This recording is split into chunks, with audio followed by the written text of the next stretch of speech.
Pryde's Picks is spoiler heavy and full of crude language. I swear like a sailor, and Lockheed's no better. Consider yourself warned.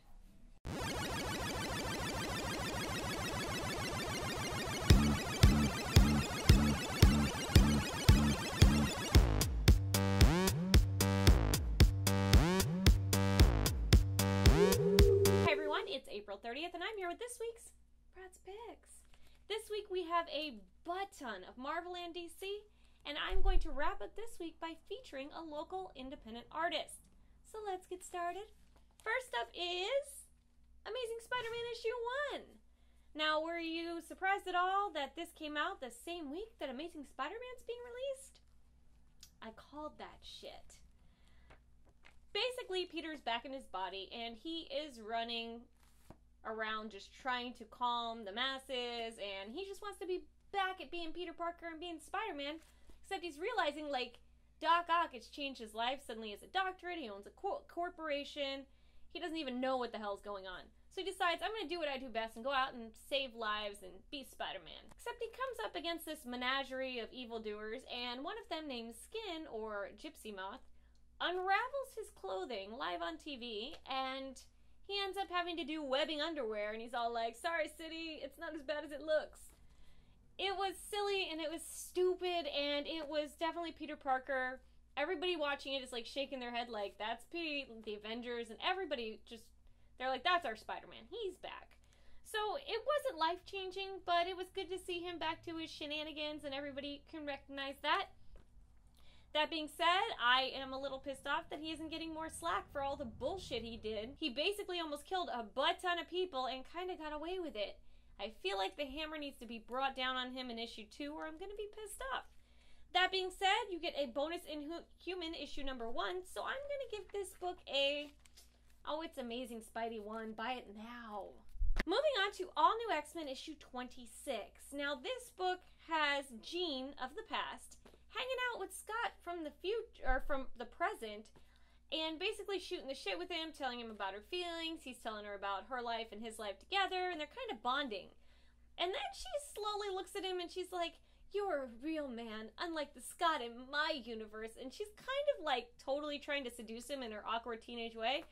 And he's like, dude, that shit can't happen. So he kind of blows her off, even though you know he wanted a piece of that.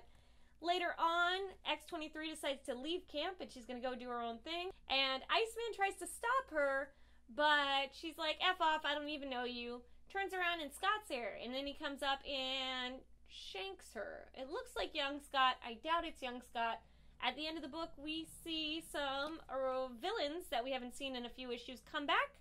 So I am excited to see what's next. This book itself didn't move me, but it was kind of awkward and sexual tension-y when that Jean Grey Cyclops part. So I'm going to give it a read it on the shelf. Moving on to the Uncanny Avengers Annual number 1.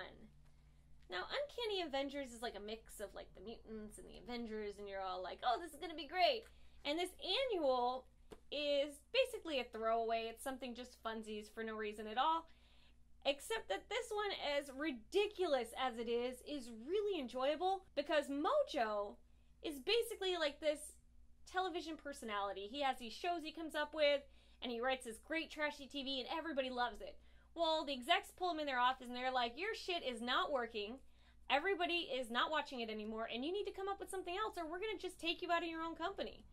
They're like, what we need is maybe some Avengers, maybe some X-Men, maybe make them teenagers, maybe have them fighting over men. And what comes to pass is MODOK taking them and pulling them into his universe and twisting the plot. Ghost Rider goes off the rails and everybody's shit hits the fan. The ending was really ridiculous, and the fact that upsetting Ghost Rider somehow shook everybody out of the illusion seemed a bit forced. But the way they tongue-in-cheek make fun of the way TV is made and comic books are made and the way the execs kind of control everything and give you crap, I had to appreciate as a TV fan, so I actually really enjoyed this annual. I would give it a steal it from a friend. I wouldn't buy it now. Moving on to X-Force issue 4. This book is all about Phantom X, and inside his head, realizing that he needs to be a part of the X-Force because everybody has their own things that make them useful, and he's not perfect, and he can't seem to come to grips with the fact that he can't do everything. He is slowly learning that, and at the same time, it is shaking every essence of his being, and he's going to have to relearn the way he looks at life. I don't give a shit. Piss on it. Moving on to Avengers issue 28. Now, this book was a surprise success to me. This book has Bruce Banner sitting down with Tony Stark, and they're at each ends of a conference table, and they are getting real. And Bruce Banner has a briefcase in front of him, and Tony's like, what the fuck is that for? And he's like, don't worry about it. Then he starts asking Tony pressing questions, and Tony is trying to avoid the answers. Finally, he's like, did you do it? Did you bring the Illuminati back?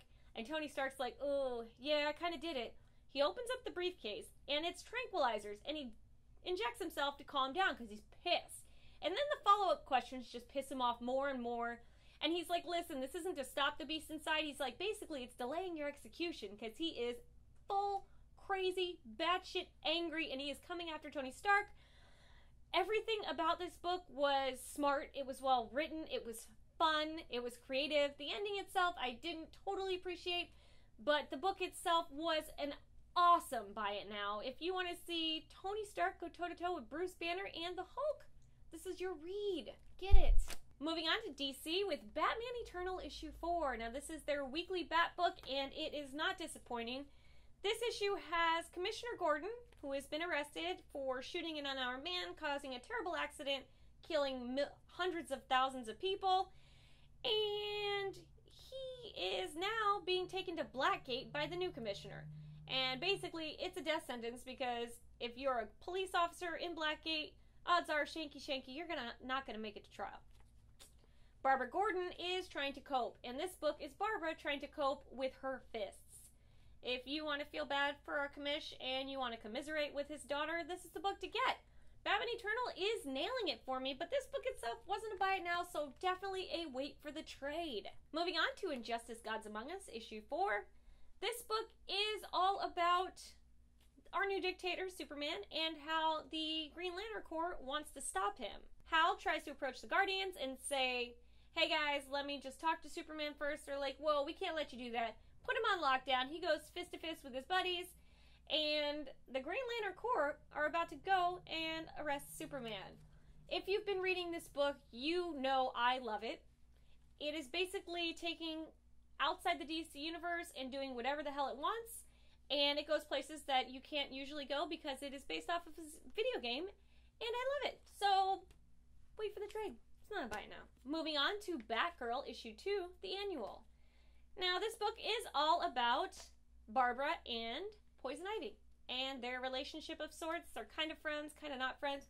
Poison Ivy is suffering from a seasonal disorder where she's like hot, cold, moody, happy, depressed, miserable, and she's kind of taken Barbara along for the ride. And at one point she says she's pregnant, and you're like, what the fuck? I would love to see her pregnant, but it didn't really pan out. Sorry for the spoiler. This book was emo. It was boring. I could give a shit. I'd say read it on the shelf, look at the pretty pictures of the pretty girls, and buy Batman Eternal. Wrapping up DC this week is Batwoman issue 1, the annual. Now, Bones has kidnapped Kate's sister, and he has told her that he will release her if she unmasks the Bat. So she actually catches Batman, and she's about to unmask him. He wiggles out. Later on, he convinces her, listen, this isn't what you want. And she's like, you're right, bro, I'm sorry. So then they team up and go against Bones together. Something about this book I really liked, and I was surprisingly into it. So I would definitely want to... Oh, it's an annual, so you can't wait for the trade. So I guess buy it now. It was an enjoyable read. I liked it. I liked seeing her go toe-to-toe with Batman.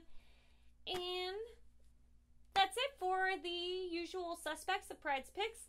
This week I'd like to wrap up by featuring local indie comic Tart. Now, these gentlemen will be at Tate's Comics in Lauderhill, Florida on Free Comic Book Day. Their book is available in a handful of South Florida comic shops. You got Tate's, you got CJ's Comics, Heroes and Villains, past, present, future. Check it out. If you're anywhere near any of those shops, please pick it up.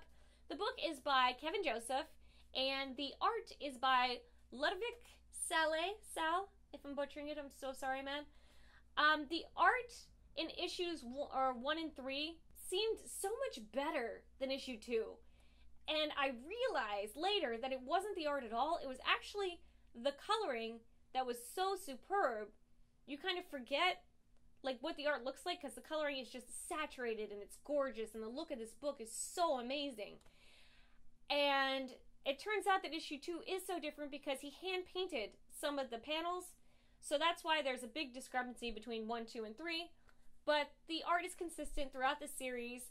The book itself, it is basically, if you took, like, as Kevin likes to say, Buffy meets Quantum Leap. So you're this demon hunter, and you are just put in a different time and place, and you're supposed to stop these demons from basically fucking up history. And her name is Tart Acid.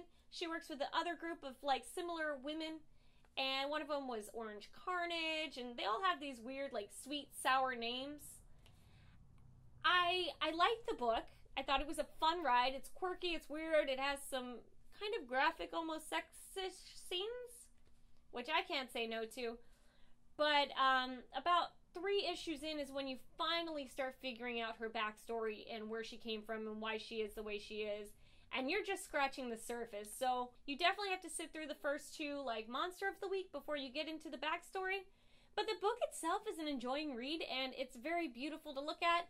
And you should definitely check it out. If you are not near any of those local comic shops, go to Comixology and buy it there. The issue 1 is up, and 2 and 3 are on the way. That's it for Pryde's Picks. This weekend is Free Comic Book Day and Star Wars Day. If you are near a comic shop, make it happen. If you are near Tate's Comics, come out and see me. I might even be body painted this weekend. And at Tate's Comic Shop on Star Wars Day, you're actually going to be able to walk into a giant, what looks like a giant packaging of a Star Wars toy and pose and be your own Star Wars toy. That's it for this week. Get your asses out there. Go celebrate Free Comic Book Day. And make sure you go to welcometotates.com. Check out our Kickstarter. We just took the 8-bit Deadpool and decided to raffle him off. And there are like 15 slots left for $20. You'll get a DVD, a sticker, a postcard, and a raffle ticket. You have a 1 in 55 chance of winning Deadpool. And go do it. I will love you forever. And that's not nothing. And good night, everybody. Mwah.